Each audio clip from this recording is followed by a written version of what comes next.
Welcome, bienvenidos, bienvenue to the campus of Florida International University here in Miami, Florida, where the topic of today's LACC tutorial is conservation and development in Latin America and the Caribbean. I am Gene Rosenberg. I'm a marine biologist, and I'm here today with, on my far right, Professor Javier Francisco-Ortega, a plant systematist from the Department of Biological Sciences, and next to me, Professor David Bray, who is a specialist on natural resource and ecosystem management from the Department of Earth and Environment. And we are camped out, so to speak, in the Wertheim Conservatory, which is a large glass house here on the campus that is designed, as you can see, to simulate a tropical rainforest. And here we're surrounded by the tropical foliage and flowers of hundreds of species of plants that come from all over the world. So I guess we'll start with Javier. Javier, as a plant systematist, you study plant evolution on tropical and subtropical islands all around the Caribbean. Could you describe the nature of your research on plants, and also how does your research on evolution apply to plant conservation? Thank you, Kim, for your question. Yes, I work as Jim said with plant taxonomy, basically classification of plants.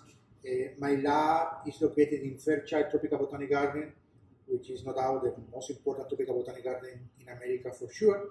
Most of the thing I do, Gene, is go to the field, collect plants, from the plants extract DNA, then have DNA from many different plants, compare them, and then I come with conclusions to see, for example, if a species from Puerto Rico is close to a species from Cuba, from Florida. That's what I do. And what happens is, as you go to the field and you want to discover, say, new plants, you have to go to the forest. And you can see clearly in the last 20 years or so how the forest is vanishing pretty much. You can see with your own eyes that it's getting harder and harder to find somehow new species and new places where you can collect plants because the big impact we have on the forest because, again, major needs on these countries and so on. That's what basically you relate two things together. Also, if you want to do conservation, you need to have taxonomy. You need to classify first and to know what you have in the field. If you cannot classify, you cannot conserve. So it's a bit circular when they come together. You're right, I was not trained to do conservation, I was trained to sort of classify plants. Mm-hmm. But how does the knowledge that you're gaining from the DNA and you use other tools as well in order to determine these evolutionary relationships? Yeah. What bearing does that have on conservation? Yeah, what happens is that when you want to conserve, you also want to distinguish in, let's say, your group of plants, groups which are unique in the evolution. And DNA helps with that. When you do DNA, with DNA, you can pinpoint particular plants or species that they have a unique position in the tree of life. And that we have been doing here a lot. We have found in my research many species, mostly from the Caribbean islands, that when you place them in a phylogeny, sorry to speak a bit technically, which is a phylogeny, an evolutionary tree, correct, right? Exactly. They have a unique position in there, and they may basically have a high priority for conservation. That's why it's so important. So it's all come together. The molecules, the field work, the sociology somehow, and they all come together. So but I was not trained to that. I was not trained for conservation. It was to classify. When you classify, you also can see some priority for conservation there because the way they come in the tree of life. You work with threatened species? Quite a lot, actually. That's a good point because and then what happened is I've been doing work more with this in Fairchild now in my lab. We now became specialized in taxonomy of rare species. That's what we do most. We try to go to the Caribbean islands, find species which are very rare, being rare, difficult to find. Mm-hmm. Then we get the DNA out and try to see how they fit in a phylogeny. Mm-hmm. To see if besides being rare, they also have a unique position in your tree of life. So, David, you were trained actually as an anthropologist, and your studies you've studied community forest management in Mexico and Central America. What kind of research exactly do you do, and how do humans actually figure into natural resource and ecosystem management and conservation? Thanks, Jan, and thanks to LACC. Javier focuses on plants. I focus on human beings in forest in particular, so human beings among plants. And as Jane mentioned, my work is on community forest management in Mexico, which sounds like one of those obscure academic topics, but I would suggest that it does have global significance, because it so happens that the forests of Mexico are owned, about 60% of the forests of Mexico are actually owned by the communities that live in them, and this is highly unusual in the world. The most dramatic contrast is, for example, in India, 97% of the forests in India are owned by the state.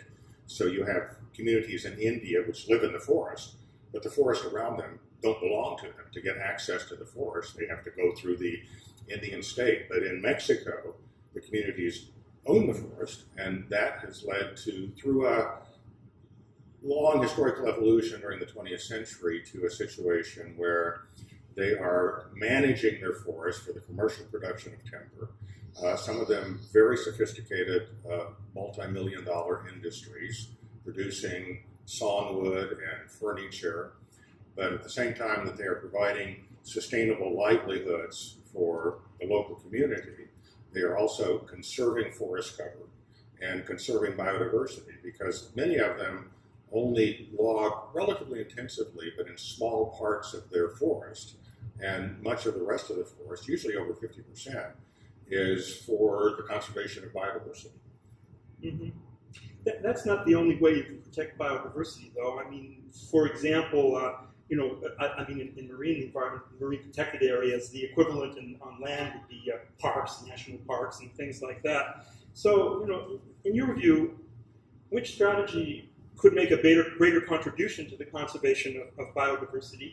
These protected areas, or areas such as the ones you study that are actually controlled by the indigenous or the local communities. Right. This is one of the great debates in conservation and development.